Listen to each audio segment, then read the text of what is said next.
En el orden internacional e impactos regionales. Reflexiones sobre los nuevos desafíos para América Latina y Europa. En cierta manera, la temática de este plenario marca una línea de continuidad con las reflexiones que se hicieron en el panel donde también participó el doctor Juan Tocatlián y Roberto Russell hace 2 horas atrás, donde hablaban de las transiciones o del periodo de transición en el orden internacional actual. Cuando debatimos en el marco de la comisión de la SAB la selección de esta temática, lo que nos motivó, digamos, a plantear este tema está vinculado al hecho de que desde la finalización de la Guerra Fría y la instauración de lo que dimos en llamar con cierta imprecisión también posguerra fría, orden de posguerra fría, han acontecido muchos escenarios distintos. Se marcaba en el panel anterior que la posguerra fría nació con una etapa de optimismo, digamos, donde distintas lecturas hablaban de un periodo que iba a estar caracterizado por la prevalencia de la democracia, por una situación más pacífica, por un periodo, digamos, donde se recuperaría un funcionamiento importante de los organismos internacionales y sobre todo de Naciones Unidas. Esa etapa colapsó rápidamente, el mundo enfrentó numerosas guerras intraestatales, a diferencia de la Guerra Fría, donde primaba la guerra entre estados. Posteriormente llegamos al siglo XXI y ese siglo XXI se inauguró bajo la lucha contra el terrorismo internacional, y en ese escenario, como bien marcaban Roberto Russell y Juan Tocatlián hace unas horas atrás, vivimos una etapa donde hablamos de la posibilidad de una nueva Pax Americana, digamos, la instalación de un nuevo formato imperial en los Estados Unidos, donde la primacía iba a estar basada en el uso de la fuerza y daba la sensación de que ese escenario era imbatible y que iba a prolongarse en el tiempo. Obviamente ese escenario también mudó, apareció el debate en torno a los poderes emergentes, a la declinación americana, el crecimiento de los otros, en palabras de Facarias. Y por otra parte, a partir del año 2007-2008, el mundo se ha visto fuertemente impactado por una crisis económica nacida en los estados centrales, pero que, bueno, ha perdurado en el tiempo y ha instalado problemáticas que durante años fueron propias de la periferia y de crisis cíclicas en nuestros países, también en los estados centrales.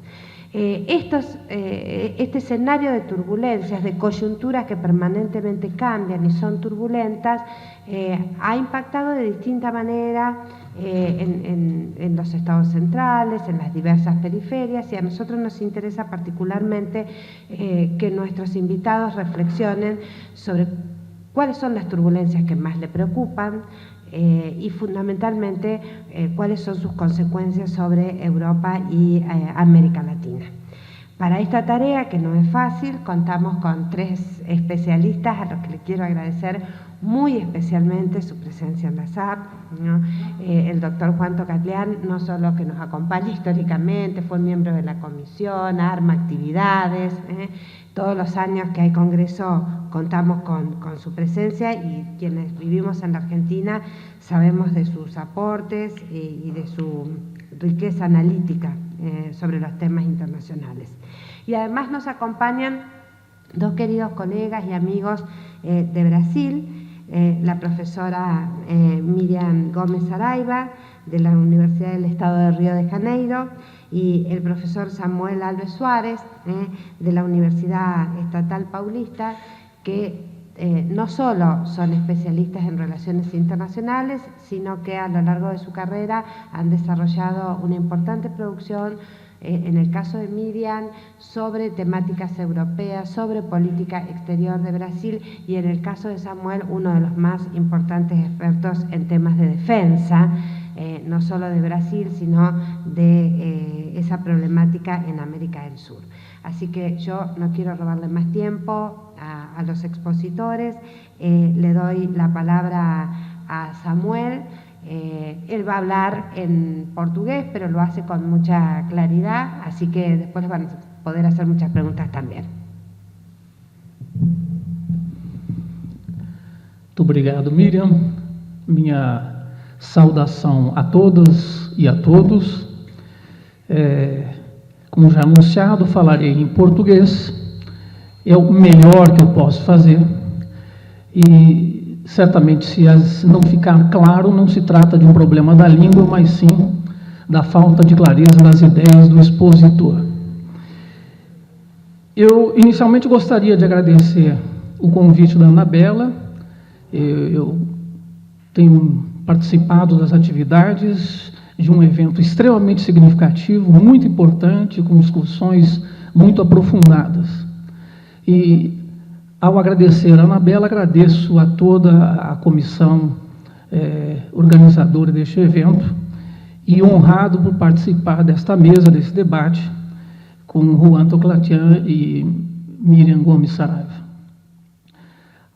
A temática proposta, além de instigante, é muito ampla e, portanto, eu fiz uma escolha talvez um pouco restrita, mas para conceder atenção a um aspecto, a uma questão que entendo que seja bastante pertinente. E, embora muito voltado aos estudos de defesa, vou tratar de uma questão que envolve meios de defesa, mas que se insere na temática da segurança internacional. Um primeiro ponto, muito rapidamente, porque não é o foco do que eu gostaria de desenvolver, é entender de que perspectiva que nós estamos adotando para tratarmos da ordem internacional e das turbulências nesta ordem. Uma ordem que pode ser entendida desde a perspectiva de que se trata de uma imposição das grandes potências ao sistema internacional e no qual outros países, a grande maioria, estão, de alguma forma, condicionados a uma ação e restritos a uma ação a partir da ordem imposta. Numa perspectiva bastante conhecida, uma outra, da escola inglesa, de Heidelberg, se trata do estabelecimento e da garantia de certos padrões de comportamento que garantem alguns objetivos elementares. Mas podemos também, quiçá, entender a ordem numa perspectiva de que há uma certa convergência de valores, de normas, de percepções e de concepções. Seria também uma outra alternativa, uma outra possibilidade. De toda sorte, ao buscarmos entender as turbulências na ordem, me parece uma tendência de enxergarmos que as turbulências que vivemos são as mais graves de todos os tempos, porque nós estamos inseridos e mergulhados nesta situação. E que já apontado uma turbulência que entendo que fundamentalmente se deve a uma financeirização da política, do mundo como um todo e da política em particular, e que acaba sendo um caudatório das possibilidades tanto analíticas quanto das decisões políticas decorrentes. O que eu gostaria de tratar nesse quadro assim um pouco amplo é quais são os impactos desta turbulência no âmbito regional, em particular na América Latina e ainda mais especificamente na América do Sul, como resultado de uma perspectiva que me parece, de maneira muito ampla e bastante geral, é que nós vivemos circunstâncias em que as sociedades acabam por referendar um emprego ampliado e constante da força, da violência estatal, numa perspectiva de que há um risco lá na frente, e esse risco é tão dantesco, ele é tão amplo, ele é tão grave, que exige medidas no presente para evitar aquela situação apontada como um pior ou como uma catástrofe. Ou seja, é uma maneira deselegante e imprecisa de retomar a perspectiva do Ulrich Beck sobre a sociedade de risco mundial. E que, portanto, solicita, demanda e obtém o respaldo das sociedades que legitimam esse emprego excessivo da força. E, a mim, esse é o mote que eu gostaria de propor aqui. O emprego excessivo da força e da violência, inclusive, do Estado. Essa perspectiva, esse agir, portanto, que me parece condicionado por uma agenda, por uma pauta que nos é imposta, mas que é ressignificada nacionalmente e, quem sabe, até regionalmente, e dessa maneira apresentar as alternativas e proposições efetivas do mundo da política. Há, evidentemente, aí várias questões: as novas guerras, novas ameaças, as questões relativas ao meio ambiente, as questões cibernéticas, mas eu vou me dedicar a uma delas, bastante conhecida, bastante debatida, que é a guerra às drogas. Eu não vou tratar das guerras às drogas, vou usá-la como um elemento de reflexão. Porque me parece que é relevante verificar quais são as respostas que estão sendo apresentadas em relação à chamada guerra às drogas. O termo é hermeneuticamente, inclusive, extremamente impreciso e perigoso, porque se trata de uma batalha que já está perdida, mas de uma agenda que se impõe e que está a exigir e está a conseguir a obtenção desse respaldo social para esse emprego da força.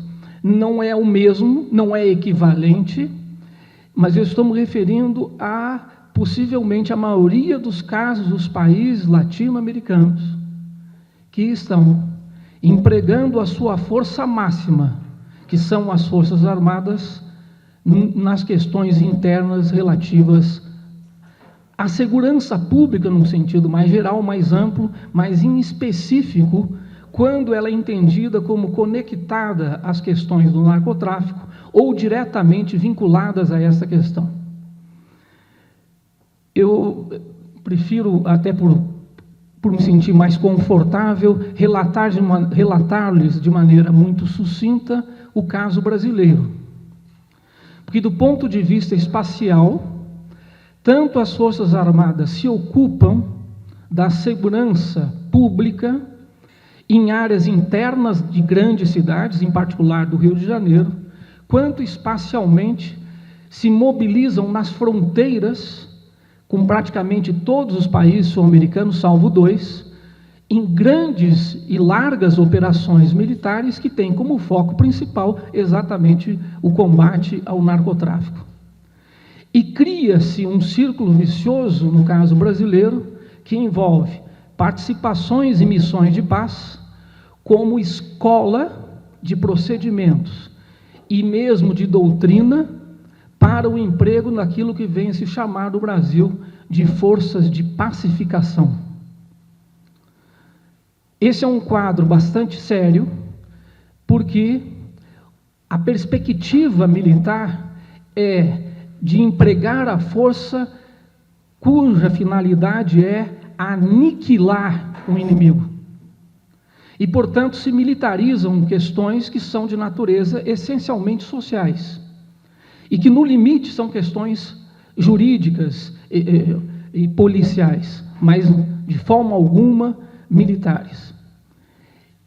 E o que ainda acrescenta essa situação, em que é essa importação dessa agenda, porque ela realmente vem de fora, ainda que ressignificada internamente, é que o incentivo e a concessão e a autorização para esse emprego da força ocorre principalmente a partir de governos considerados mais progressistas,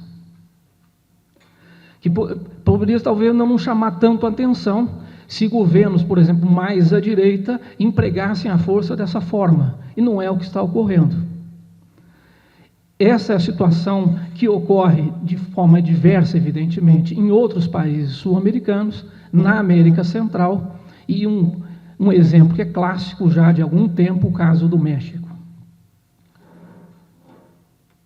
A questão é que as respostas que estão sendo dadas nas regiões não são respostas regionais, são respostas nacionais. A Argentina é uma situação nitidamente de exceção, eu diria hoje, porque distingue muito claramente o que vem a ser a defesa numa ontologia externa e faculta a outras forças do Estado as questões que são de natureza intestina, que tem um outro tipo de conformação. Tanto do ponto de vista constitucional quanto efetivo, isso não ocorre em outros países. Em alguns casos, não muito distante do nosso tempo, o Chile buscou exatamente modificar a Constituição para permitir esse tipo de emprego das Forças Armadas. Que resultados podemos identificar desse emprego massivo e excessivo da força? Um primeiro resultado, me parece, é uma dificuldade que muitos países da América Latina têm em externalizar as ameaças. É como vivêssemos ainda à sombra da Guerra Fria, onde vigorava uma internalização do conflito e do inimigo. Esse é uma primeira demarcação. A segunda, que me parece uma afronta seríssima à democracia e aos direitos humanos, é a ausência de barreiras que impeçam exatamente esse uso crescente e abusivo da força frente à cidadania. Um terceiro aspecto, um terceiro resultado, é que, por essas razões, e não evidentemente apenas por essas razões, há uma dificuldade gigantesca de efetivamente criar-se uma identidade regional neste campo, porque as perspectivas são, muitas vezes, bastante divergentes. E os meios empregados atestam essa dificuldade. Porque se nós concebermos identidades como disposições que são geradas, tanto comportamentais quanto ideacionais, que certamente têm uma influência significativa do ponto de vista das concepções e das decisões políticas. Um quarto aspecto, que evidentemente não está inserido exclusivamente nesse debate, mas aqui ele se traduz de uma forma muito substantiva, é ainda uma visível e acentuada carência teórico-epistemológica que temos a partir de um eixo predominantemente nas relações internacionais anglo-saxão, e que nos leva a olhar as questões de segurança e defesa a partir de prismas, a partir de lentes que são definidas a alhures e a partir de outros interesses, que não são os interesses regionais e mesmo nacionais. E que, portanto, produzem, a partir daí, análise e mesmo decisões políticas, muitas vezes nitidamente equivocadas. Dou-lhes apenas um único exemplo. Se olharmos os manuais, o conceito mais conhecido de segurança é a ausência de ameaças. A ausência de ameaças é a posição de quem pode se impor pela força o tempo todo. E é uma ambição que me parece inatingível mesmo para as potências. E nos leva a conceber, basta verificarmos os nossos documentos normativos, de maneira geral na América do Sul, que acabam por incorporar exatamente esse conceito. O resultado, entre outros, é o que vemos. não vemos exatamente, até por força das limitações, a mesma perspectiva no que diz respeito aos chamados conflitos clássicos ou interestatais. Mas aí derivamos essa perspectiva para tratar das questões internas. Me parece que ainda um resultado quase que final de tudo isso é que nós estamos formando cidadelas, países cidadelas que estão impedidos de exportar ameaças, ou seja, o esforço todo é orientado para que haja uma contenção das ameaças nos territórios nacionais ou no limite, quem sabe, regionais. É um novo tipo, me parece, de estratégia de contenção que estamos vivendo no início do século XXI. Quais são possibilidades num quadro que parece assim tão sério, tão grave? Ainda entendo que as alternativas passam pelo fortalecimento de mecanismos regionais, por arranjos regionais que consigam produzir governanças regionais, com um esforço de relativização do Estatuto das Soberanias Estatais, que, por exemplo, em outros campos, ambiental ou cibernético, não é possível debelar ameaças do ponto de vista nacional, porque envolve, efetivamente, no mínimo, as regiões.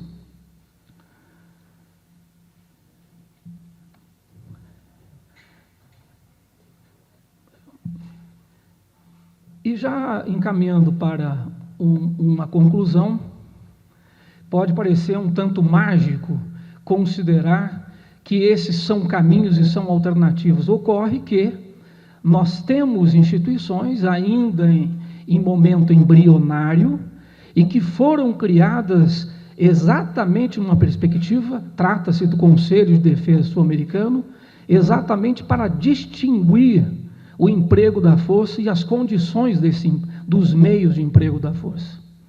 Isso está apresentado como um objetivo, mas a maioria dos países não segue essa perspectiva. E há um peso de países como a Colômbia, só para citar o caso da América do Sul, e no Brasil, que ao articularem as suas gramáticas a partir dessa perspectiva, acabam por, quem sabe, criarem, inclusive, movimentos de impulsão a que outros países, não por essa razão, não apenas por um exemplo, mas eventualmente por considerarem que os resultados alcançados são satisfatórios. E não são satisfatórios. As pesquisas etnográficas nas favelas do Rio de Janeiro indicam claramente que se trata de uma ocupação territorial e que é muito bem-vinda por vários setores. Se fizermos uma enquete no Brasil a esse respeito, a adesão a esse emprego das Forças Armadas certamente vai obter a grande maioria de aceitação. Porque, nesse caso, as turbulências são sofridas, mas o cerne está no outro. E é isso, e essa gramática do outro, esse jogo da alteridade que é perverso, é que leva à consideração que a guerra às drogas possa ter, em algum futuro incerto, um resultado desejável.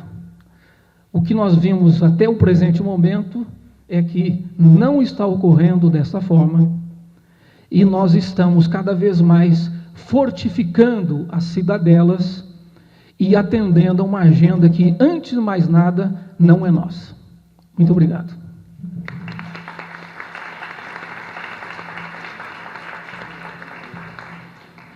Muchas gracias, Samuel, por tu exposición, por la precisión en el uso del tiempo. Le voy a dar la palabra a Miriam Gómez Araiva. Buenas noches. Yo voy a intentar hablar castellano, a ver cómo sale. Me gustaría inicialmente agradecer mucho a Anabela por la invitación. Para mí es importante estar aquí y me da mucho gusto estar en una mesa junto con Juan Gabriel y Samuel. y agradecer también toda la organización del Congreso. El tema, cuando me dijo Anabela cuál sería, me pareció muy amplio, muy grande, y yo intenté, un poco diferente de Samuel, intenté preparar algo que pudiera hablar de Europa, América Latina, de turbulencias, impactos, desafíos, etcétera, etcétera.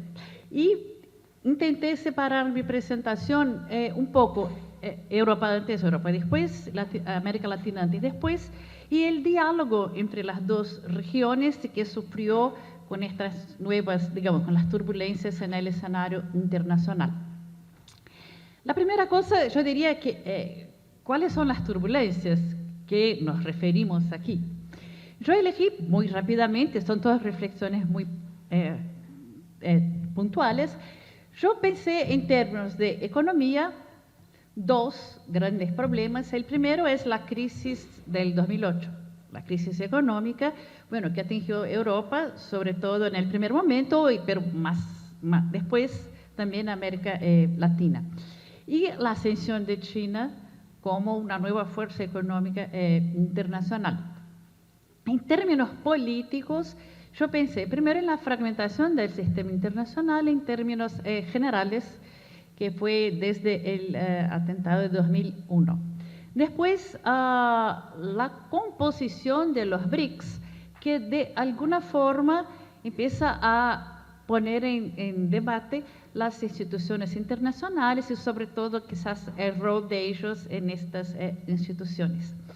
Después, las intervenciones que considero muy infelices en el Medio Oriente, que más allá del problema en la región, que es muy grave, se trasladó problemas para otras partes del mundo, sobre todo de Europa, que está ahí más cerca.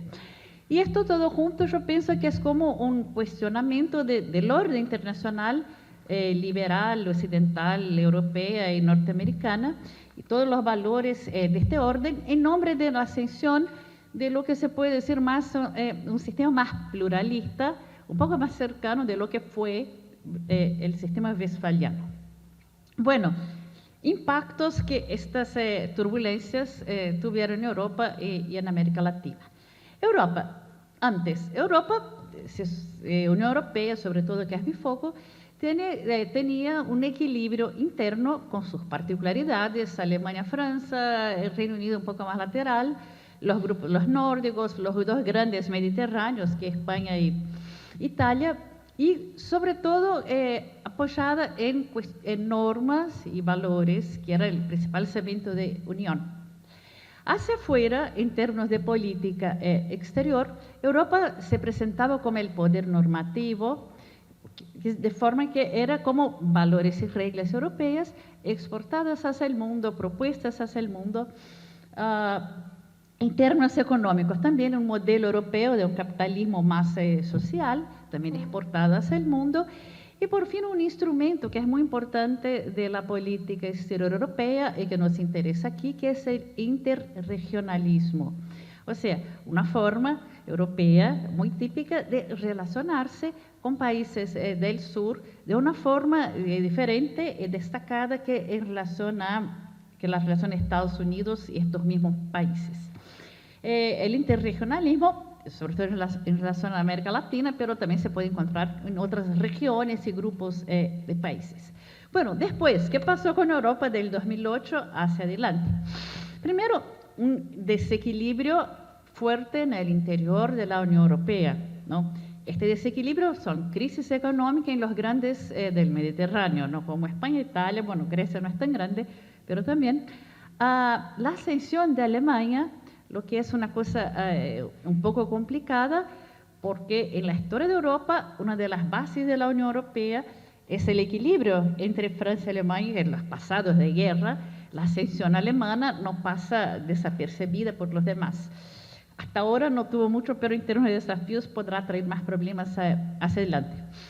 Después un aumento muy fuerte de la inmigración en función del Medio Oriente, pero de otras desigualdades en el sistema internacional.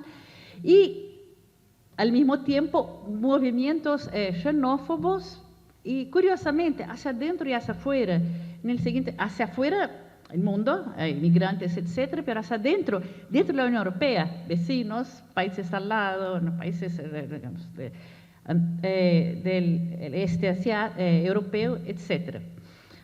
Y el Reino Unido, tipo, sale, no sale, sale, no sale. Bueno, en términos de la política exterior europea, esto debilitó dos cosas importantes. Una es el poder, Europa como poder normativo, que va poco a poco dejando de ser visto. Y desde adentro lo que empieza a pasar es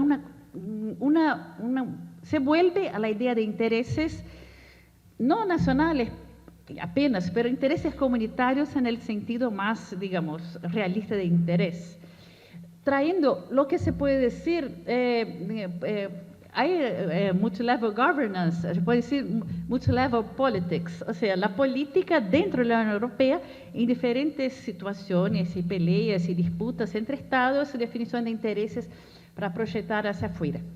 Bueno, el cuestionamiento también externo, sobre todo el del rol de Europa como éxito del modelo económico, lo que a partir de 2008 no hay más.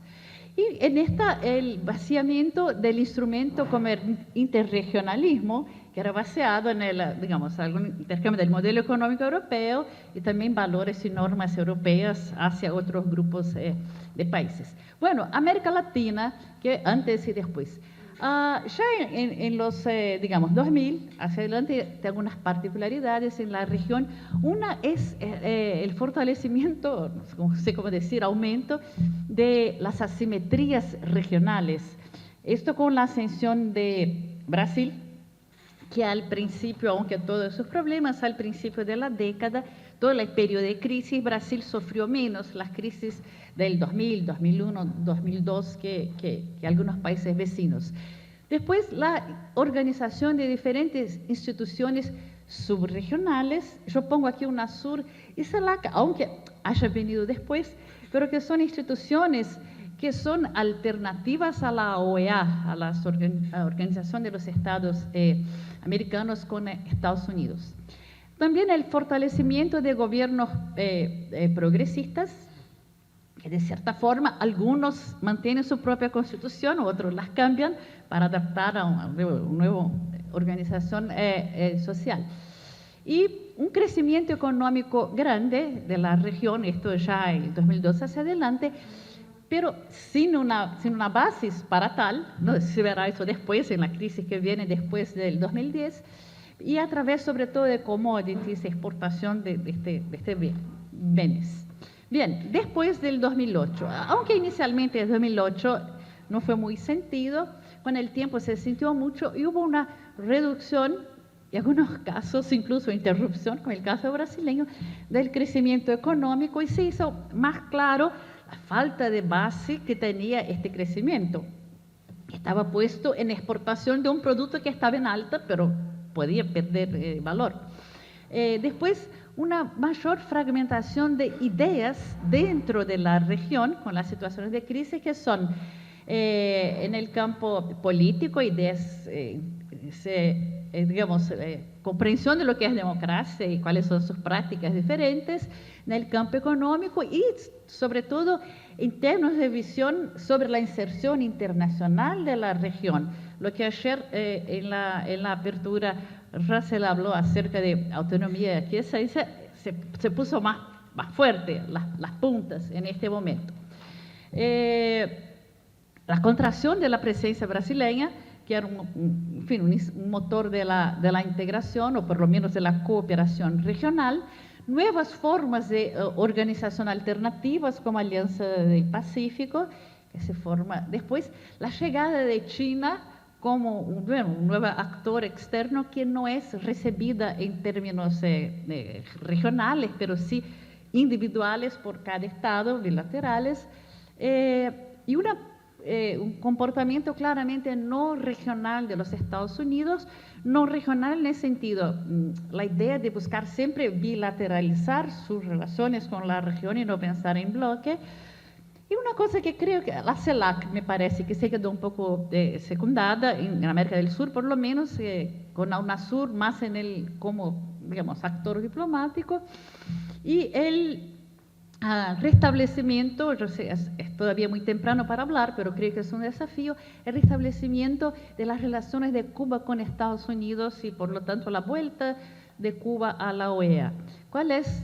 Que es el final de un elemento muy fuerte de cohesión de la región que actuó por muchos y muchos años.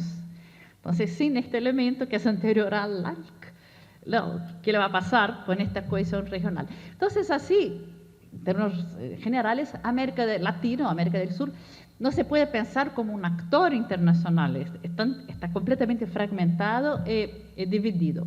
Bueno, relaciones interregionales, que se llama Asociación Estratégica Unión Europea, América Latina, Caribe, no, pero ahora CELAC, bueno, es el nombre que le dan. Digo, es un instrumento de la Unión Europea con otros grupos también, y que era basado en valores, normas, y por el lado europeo, y solicitaciones económicas por el lado de América Latina. O sea, ya históricamente era un diálogo complicado, porque los temas más prementes de América Latina, que era la desigualdad entre unos y otros, no era un tema tratado. Había sí diálogo político, cooperación, pero siempre así muy, digamos, como un poco diálogo de sordos. Después, ya con el 2005-2006 andando, ya la Unión Europea se va sacando su foco de interregionalismo, ya en una situación de turbulencia, y empezando a poner su foco en relaciones bilaterales con algunos países más grandes de la región, que son México y Brasil. Son dos relaciones completamente distintas, no hay un modelo para la Unión Europea. México es más económica y tiene más coincidencia en las posiciones internacionales con la Unión Europea, y Brasil es más desafiante, mientras que la Unión Europea buscaba, ahora ya no tanto, poner Brasil como el líder de la región para unificar por lo menos, digamos, el pensamiento progresista a partir del modelo brasileño y no chavista. Dentro de la Unión Europea hubo también un debate sobre lo que si valdría o no la pena adoptar una asociación estratégica con UNASUR, no apenas con CELAC, pero al final no fue posible, porque sería para América Central y el Caribe una traición muy fuerte por parte de la Unión Europea, y eso traería problemas. Entonces fue la opción por convivir con un conjunto de diferentes dentro de este. Entonces, ¿qué tiene? Por un lado, europeo, fragmentación, menos recursos, cuestionamiento del modelo económico europeo y la falencia, o por lo menos debate sobre el poder normativo de la Unión Europea. La propia también desconexión entre la Unión Europea y el regionalismo postliberal o multifacetado, depende cuando nos llama, la UNASUR era fuerte, una vez que la concepción europea de integración era diferente. Así, el diálogo interregional se hizo desinteresante para las dos partes, Unión Europea y América Latina. Y hubo un esfuerzo grande de las partes de no dejar terminar este diálogo. La cooperación objetiva se redujo. Ahora, América Latina, gran parte de los países pasaron a renta media y ya no reciben recursos de cooperación. Entonces se empieza ya, para la reunión de Bruselas, un esfuerzo para encontrar temas, encontrar lo que se justifica en tanta fragmentación, este tipo de diálogo, para atraer y no perder un instrumento que funcionó de 99 hasta ahora, que para la Unión Europea no sería interesante. Desde América Latina tiene solicitaciones diferentes. De entre los países latinoamericanos se esperan de Europa cosas diferentes, relevancias diferentes que dan al diálogo. Los de América Central le dan más relevancia, a veces Brasil un poco menos, Argentina también un poco menos, pero de común tiene que la Unión Europea no es más un modelo y que se busca un diálogo más horizontal, sea lo que sea, pero no un diálogo diagonal como era. Y Bruselas, pocos temas, algo de área académica, tecnología y cuestiones ambientales. Desafíos, só para terminar, falta eso. Para el diálogo, yo creo que quizás un desafío es no terminar, o asumir que no tiene más ninguna utilidad y sí, terminar definitivamente. Pero este es el desafío para el diálogo, es encontrar en un escenario de tanta fragmentación y desigualdades y na búsqueda de un sistema orden internacional liberal más contestada, buscar algo para se intercambiar, algo que justifique el encuentro que está en el Guinness de las cumbres con más número de presidentes que puede haber, los 28 de uno y 33, ¿no?, de otro. Y mantener dentro de la Unión Europea este interés, porque los presidentes de muchos países del este europeo ya no se interesan en viajar para este tipo de cumbre. Entonces, este es el diálogo que está semi-muerto y a ver cómo va. Y los desafíos internos de las dos regiones, bueno, son millones para uno, para otro, no voy a hablar de todos ellos, lo único que puede llamar la atención es salvar la lógica regional de uno y de otro que justifique ser comprendido como región, o sea, salvar los diálogos intrarregionales de uno y de otro, y mantener la paz entre los estados. Gracias.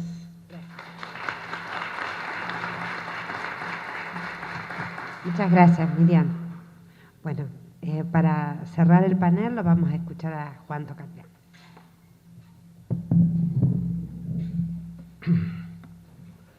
Bueno, gracias. Muy buenas tardes. Agradezco mucho en particular a Anabela de la Universidad Nacional de Rosario, que siempre ha sabido liderar en diferentes congresos, debates y mesas, y una vez más ella tuvo la capacidad de convocarnos aquí a dos colegas de Brasil, dos amigos de Brasil, y a mi persona, así que muchas gracias.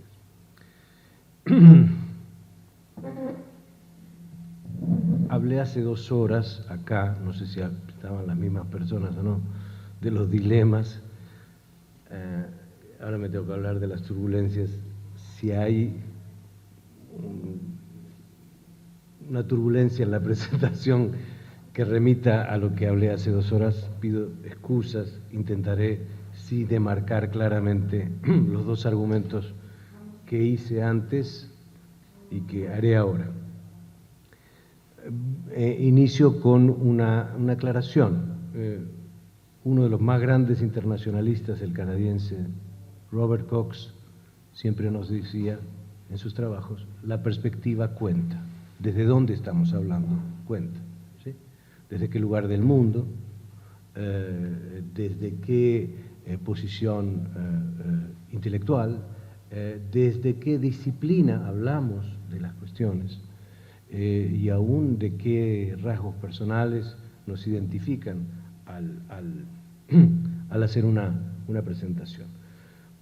Yo voy a hablar visto desde América Latina, voy a hablar en una clave de un internacionalista, un economista seguramente remarcaría otros puntos, o un politólogo también subrayaría otros asuntos. Lo hago también con una mirada crítica frente a esto que se ha denominado las turbulencias, y por sobre todas las cosas lo hago como hincha de Boca. Entonces, todos estos elementos marcan desde la perspectiva que yo veo más o menos el mundo.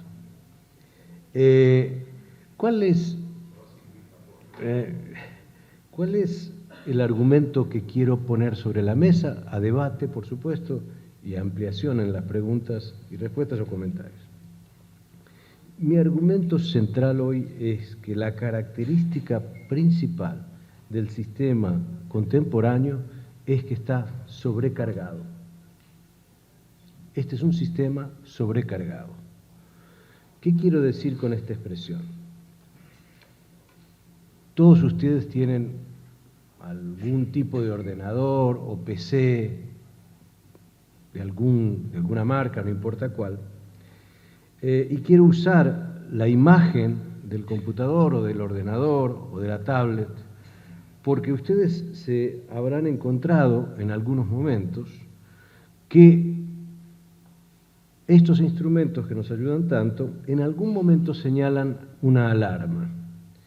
¿Y qué es lo que dice la alarma de un computador usualmente? Dice sistema sobrecargado. Entonces nos da una instrucción. ¿Cuál es la instrucción que nos da?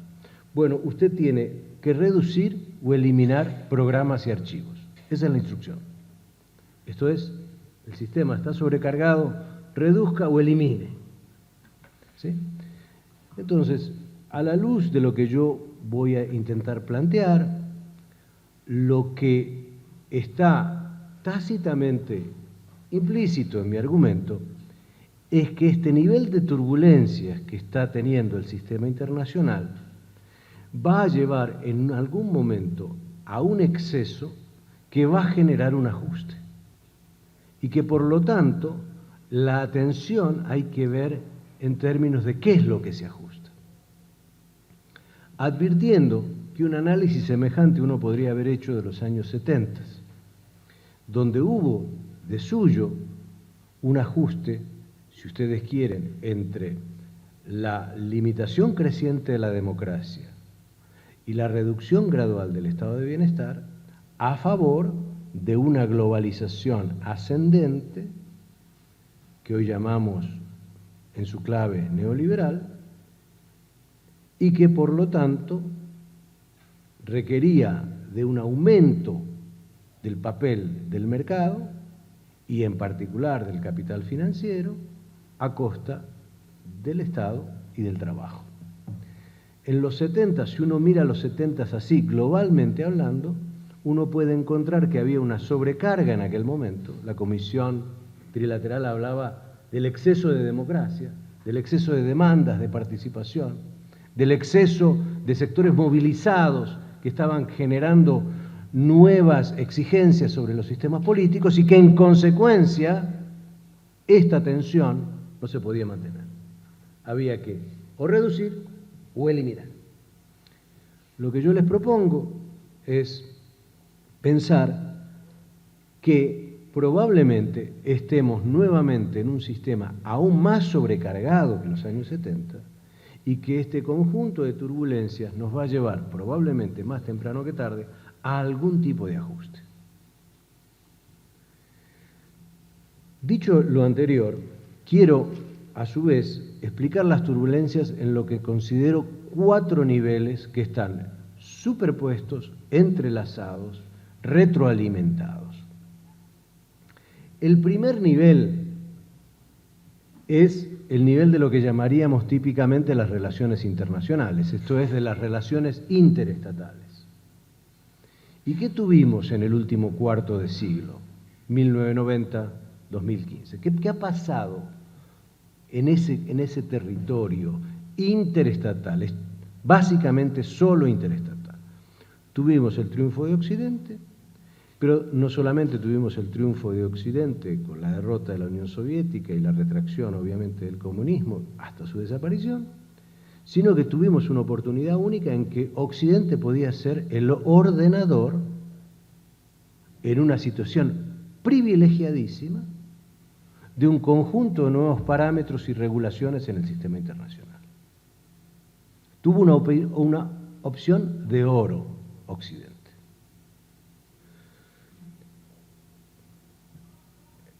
Y surgió todo ese debate sobre la unipolaridad y todas esas cosas que son tan regularmente referidas, pero no me interesa eso, sino señalar que hubo una oportunidad de Occidente, que tuvo todas las cartas a su disposición y que hoy difícilmente alguien crea que Occidente tiene todas esas cartas a su disposición. Y que estamos advirtiendo una redistribución del poder, de la influencia y la riqueza tan intenso, tan masiva, hacia el sur y hacia Oriente, que eso mismo, en sí mismo, genera tensiones naturales porque se producen cambios en el poder relativo. Esto es el ABC de la política interestatal. Y como señalaba como ejemplo, aquí me repito con la presentación anterior, hay un trabajo fascinante de Graham Allison que muestra que en los últimos 500 años ha habido al menos 16 transiciones de poder, es decir, un poder ascendente y un poder hegemónico, y el ascendente desafiando al establecido, y de esas 16 transiciones de poder, solo 4 fueron pacíficas, 12 fueron con guerras. Por lo tanto, y termino esta primer turbulencia en el plano interestatal, tenemos hoy un alto nivel de pugnacidad en las relaciones entre los estados. Es el dato elocuente, es abierto o implícito, es abierto en algunos espacios, es implícito y a largo plazo en otros. ¿Qué pasará con el desafío China? ¿Hay que contener a China? ¿No hay que contener a China? Todo este debate que se da en el plano propio de las relaciones interestatales. Pero lo que remarco acá es alto nivel de pugnacidad. El segundo nivel en el que quiero referirme es el de lo que podríamos llamar la política mundial. Y cuando ya hablamos de política mundial, incorporamos fuerzas y fenómenos distintos, ya no solamente a los estados. Y aquí el fenómeno más dinámico que teníamos ha sido, viene esto desde los 70, en esta nueva ola de la globalización, pero cobró y tomó a su vez más fuerza en los 90, y uno podría decir que en los 90, genéricamente, globalización era sinónimo de potencial bienestar, ¿no? Había que abrirse, había que desregular, había que incorporarse, había que reinsertarse en el mundo, había que hacer todo un conjunto de reformas significativas, y los dividendos futuros iban a ser lo suficientemente atractivos como para brindar posibilidades colectivas, expandidas de bienestar. Difícilmente hoy alguien piense que la globalización es sinónimo de bienestar. Digo, alguien colectivamente. Hoy es sinónimo de inseguridad, de pérdida de trabajo, de pérdida de industrias, hay una serie de elementos que son percibidos en el lado del costo de la globalización, no tanto de los beneficios. Y todos los movimientos de impugnación y todas las cumbres contra la globalización hoy existentes son una demostración efectiva de que aquella globalización que se suponía iba a ser promisoria se ha tornado un verdadero problema para grandes grupos humanos. Y aquí lo que me interesa remarcar es que el problema medular de la globalización que, reitero, remarco y subrayo, tomó aliento y despliegue en los 70 en su manifestación actual, y que tomó aún más intensidad en los 90, se ha sustentado en una profunda desigualdad. Y que esta desigualdad es cada vez más intolerante. Los datos son abrumadores. En Estados Unidos, la brecha de desigualdad actual es la misma que los años 1910-1920 del siglo pasado. El desmantelamiento de los estados de bienestar en Europa es un hecho elocuente en los últimos 25 años. Nosotros tenemos el privilegio de no ser la región más pobre del mundo, pero sí ser la más desigual. Los niveles de desigualdad en China e India, que crecen a tasas gigantescas, son pavorosos, son pavorosos. El informe del UBS, la Unión de Bancos Suizos, el Ultra Wealth Report, los super ricos del mundo, 2.170 multibillonarios, nada yo millonarios, multibillonarios, tienen un total de 6.5 billones de dólares. Esto es, tienen la suma del Producto Bruto de Francia y de Alemania. Según el Global Wealth Report del Credit Suisse, el 1% del mundo tiene el 46% de los activos globales. Y el 10% más alto en el mundo tiene el 86% de la riqueza. Estos niveles de desigualdad, cuando se habla del problema de la polarización, hay que ponerlo no la polarización como un problema subjetivo. Hay razones objetivas para la polarización. Son brechas económicas, sociales, de oportunidad enormes en los países. Y por lo tanto, ver mayores manifestaciones contrarias, mayor activismo, mayor impugnación, pues es una cuestión obvia de este esquema de globalización.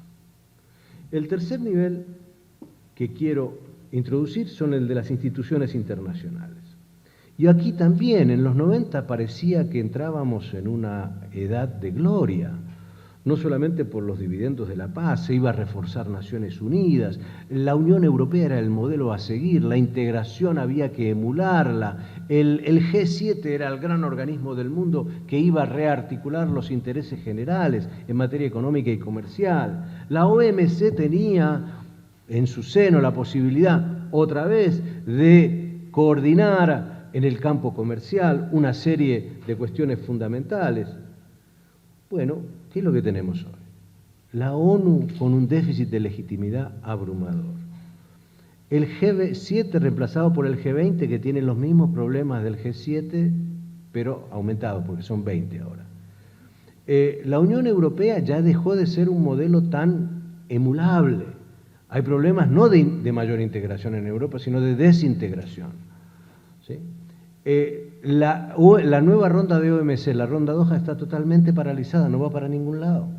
Entonces, con esto lo que quiero decir es que todas estas instituciones, las instituciones son muy importantes en la política internacional, porque moderan los objetivos, porque restringen la arbitrariedad del poderoso y porque contribuyen a generar compromisos. Y por lo tanto, cuando hay déficit institucional internacional, eso genera mucha tensión en el sistema y genera, entre otras, la dificultad de coordinación, entre otras razones, porque el número de ganadores y perdedores va a ser muy grande, los perdedores, muy chiquititos, los ganadores.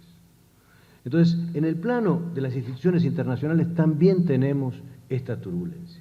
Finalmente, en lo que llamaría el frente interno, también aquí tenemos cambios considerables.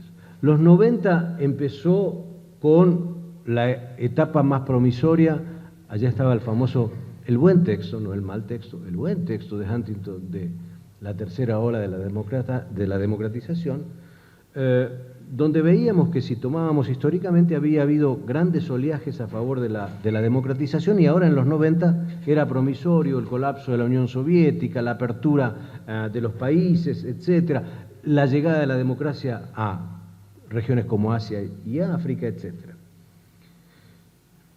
Difícilmente hoy creamos que la democracia liberal está en pie, vivita y firme. La democracia liberal está en jaque por otros modelos democráticos que se ensayan, de modelos mayoritarios, muchas veces que no dan resultados tampoco participativos, pero la democracia liberal está en jaque, la democracia liberal está en cuestionamiento en los propios países de democracia liberal, por el desmantelamiento en buena medida del estado de bienestar, el auge de plutocracias, el auge de autocracias, el auge nuevamente de regímenes autoritarios. En fin, todo esto está generando un conjunto de fricciones domésticas muy importantes y que por lo tanto, otra vez, repito, remarco, generan también nuevos niveles de tensión en el campo global. Entonces, estos 4 niveles superpuestos, de alguna manera reforzándose uno a los otros, nos obligan a pensar, creo, que estamos ante un sistema sobrecargado. ¿Cómo se resuelva esto? ¿Qué es lo que se va a eliminar o reducir? Esta me parece que es la gran pregunta. Temo, y por ahí, porque abócale mal últimamente y estoy un poco melancólico, digamos, temo que el destino no sea necesariamente progresista en los próximos años. Creo que hay fuerzas que van en direcciones muy contrarias a esto y que por lo tanto lo que los sectores más democráticos y más plurales y más convencidos de un cambio van a tener que buscar amalgamar políticas de reducción de daño, nuevas asociaciones que corten y atraviesen sociedades, etc. Porque estas nuevas turbulencias van a requerir buenos instrumentos, buenos pilotos y ojalá buen azar para salir de ellas. ¿Cómo estamos? Son unas turbulencias inmanejables. Última reflexión sobre América Latina. ¿Y qué tiene que ver todo esto con América Latina? Creo que nos encuentra en una América Latina que tiene, yo voy a mencionar, 3 desafíos o 3 retos que me parece que están llegando al límite. Esto es, así no podemos seguir. Por eso digo, estamos llegando al límite con estos retos. El primer reto es, ¿cuál es el modelo de desarrollo de América Latina?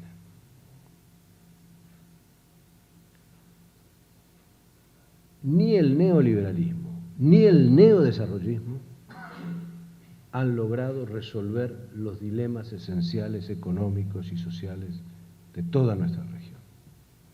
No tenemos ningún país, ninguno en la región que haya resuelto de manera decisiva y estratégica la desigualdad. ¿Redujimos la pobreza? Por supuesto que sí. Vamos en un sendero de ampliación de las igualdades en distintos terrenos. Nos falta un territorio enorme y estamos vía incluso los modelos más heterodoxos encontrando fuertes límites a políticas más igualitarias. Segundo, no tenemos patrones productivos sustentables. ¿Dónde vamos? ¿Por dónde vamos? Los países que escuchamos, México, Colombia, Chile, que son el superboom de la Alianza del Pacífico, economías primarizadas, Brasil, Argentina, las economías alternativas que tenían un modelo heterodoxo, primarizadas. No podemos seguir más así. No podemos seguir con modelos que no sean productivamente sustentables. Porque, y lo tercero, es que no podemos tener esta actitud, esta política, esta convicción tan pigmea que tenemos en nuestros países frente a la ciencia y la tecnología. Si no entendemos que tendremos que hacer unos esfuerzos monumentales en los próximos años en ciencia y tecnología aplicada, seguiremos siendo presos de dinámicas y ciclos altos y bajos, pero marcados siempre por la desigualdad, la disparidad, la asimetría y una mala inserción internacional. Lo otro que me parece que está llegando a su límite es esta separación entre la política de la integración y la economía de la integración. ¿Qué quiero decir con esto? La política de la integración es un eje de todos los países.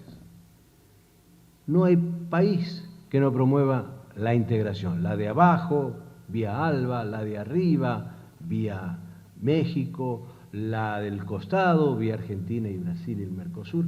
Todos hablamos de integración. El lenguaje de la política de la integración ha subido de tono como nunca antes. Menos. Ahora, esto no coincide para nada con la economía de la integración. Es decir, tenemos una lógica pro-asociativa en el campo político y tenemos una lógica pro-unilateralismo en el campo económico. Entonces esto no se combina, esto está destinado a chocarse siempre. Uno no puede ser muy asociativo y muy unilateral en las decisiones, no puede ser. No puede estar la política y vamos a los foros políticos y por supuesto que ahí, bueno, declaramos, recontradeclaramos, mejoramos y tenemos comportamientos notables de concordancia y de convergencia. Y después vamos al campo de lo económico y 4 ministros de Economía resuelven tal o cual problema, la política se desentiende y cuando no encontramos nada de eso decimos, no, son las bases, estamos nutriendo la base social de la integración hacia el futuro y vamos a hacer cosas importantes olvidándonos de que estamos dejando la economía en manos de decisores unilaterales en cada uno de nuestros países.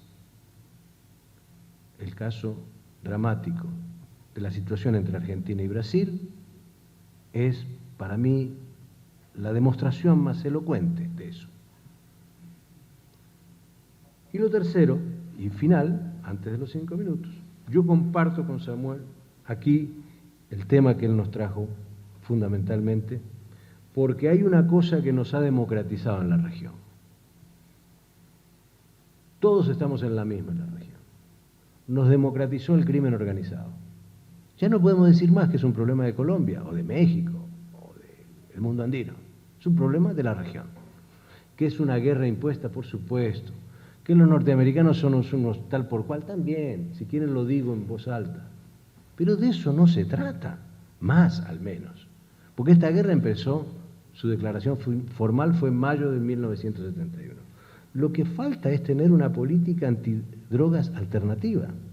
Y hasta que América Latina no tenga una política alternativa antidrogas, pro regulación, antipunitiva, estaremos simplemente transitando el sendero de un efecto que en el campo de la producción de drogas se llama el efecto globo. Ustedes saben, uno aprieta mucho la erradicación de cultivos en Colombia y se mueve más a Perú y Bolivia. Uno aprieta más en Bolivia y se mueve más a Perú y a Colombia. Uno aprieta más la marihuana en México, se va un poquito para Jamaica y vuelve para Colombia. Uno aprieta más la marihuana en Colombia, se va más para México. Uno aprieta, se va mutando.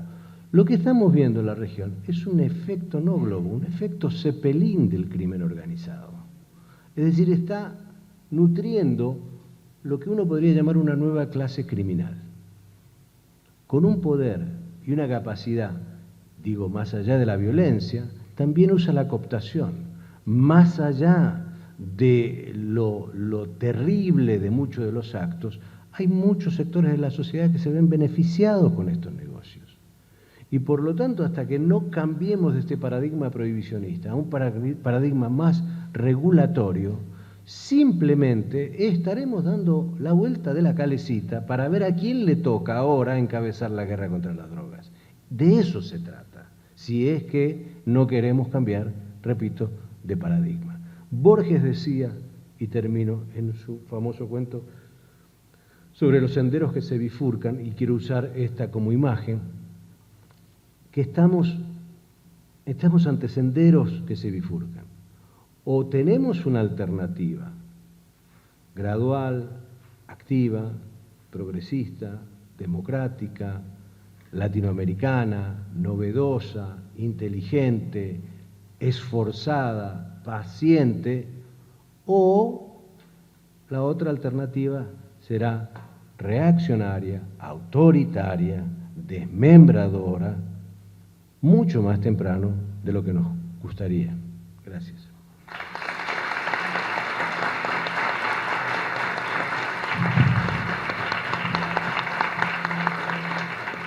Muchas gracias, Juan. Bueno, después de estas 3 exposiciones tan calificadas y tan motivadoras y generadoras de cierto temor frente a las turbulencias que tenemos que enfrentar, tenemos un espacio, un tiempito para intercambios. Le pido por favor que para aprovecharlos las preguntas sean concretas y quienes quieran hacer un comentario que lo hagan de forma breve, de manera tal que todos puedan participar.